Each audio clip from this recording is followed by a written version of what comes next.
Hello, അപ്പം നമ്മുടെ 30 days weight loss ചലഞ്ചിൻ്റെ day 7 ആണ് ഇന്ന്. രാവിലെ നടക്കാൻ പോയി തിരിച്ചു വന്നപ്പോൾ ഞാൻ ബ്ലാക്ക് കോഫി കുടിച്ചായിരുന്നു. ബട്ട് അത് വീഡിയോ എടുക്കാൻ മറന്നുപോയി. രാവിലെ ക്ലാസ് ഉണ്ടെന്ന് പറഞ്ഞതുകൊണ്ട് വിശക്കണ്ട വിചാരിച്ചിട്ട് 2 പഴം കഴിച്ചിട്ടുണ്ടായിരുന്നു. ബ്രേക്ക്ഫാസ്റ്റിന് പുട്ടും കടലക്കറിയും. റൈസ് പുട്ടാണ് കേട്ടോ. ഞാൻ റാഗി പുട്ടൊക്കെ കഴിക്കാറുണ്ട്, ഇന്ന് റൈസ് പുട്ടാണ്. പിന്നെ ഇടയ്ക്കിടയ്ക്ക് നമ്മൾ വെള്ളം കുടിക്കണമല്ലോ, അപ്പോൾ അതിൻ്റെ കൂടെ ഞാൻ തേങ്ങയുടെ വെള്ളം വീട്ടിൽ ഇഷ്ടം പോലെ ബാക്കി ഉണ്ടായിരുന്നു. മീൻസ് ഉണ്ടൊക്കെ ഉണ്ടാക്കുമ്പോൾ നമ്മൾ തേങ്ങ യൂസ് ചെയ്യും, അപ്പോൾ തേങ്ങയുടെ വെള്ളം ഞാൻ ഇടയ്ക്കിടയ്ക്ക് കുടിക്കുന്നുണ്ടായിരുന്നു. അപ്പോൾ ഉച്ചയ്ക്ക് ഇതൊക്കെയായിരുന്നു കഴിച്ചിട്ടുണ്ടായിരുന്നത്. ഈവനിങ് അമ്മയുടെ ഒരു ഫ്രണ്ടിൻ്റെ വീട്ടിൽ പോയിട്ടുണ്ടായിരുന്നു. അപ്പോൾ അവിടെ മാംഗോ ഷേക്കും ഇങ്ങനെ ശർക്കര ഉപ്പേരിയൊക്കെ ഉണ്ടായിരുന്നു. ഞാൻ മാംഗോ ഷേക്കും ശർക്കര ഉപ്പേരിയും എടുത്തു.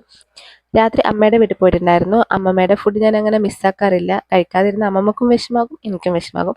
അതുകൊണ്ട് കുറച്ച് ചോറും മീൻ മുളകിട്ടതും കൂടി കഴിച്ചു. കുറച്ചാണ് കേട്ടോ, പ്ലേറ്റിൽ കാണുമ്പോൾ അത് കൂടുതൽ തോന്നുന്നുണ്ടോയെന്ന് അറിയില്ല. പിന്നെ രാത്രി കുക്കുംബറും വാട്ടർമെലനും കൂടി കഴിച്ച് ഇന്നത്തെ ഫുഡ് നിർത്തി. അപ്പോൾ ടോട്ടൽ കാലറി ഇൻടേക്ക് 1646.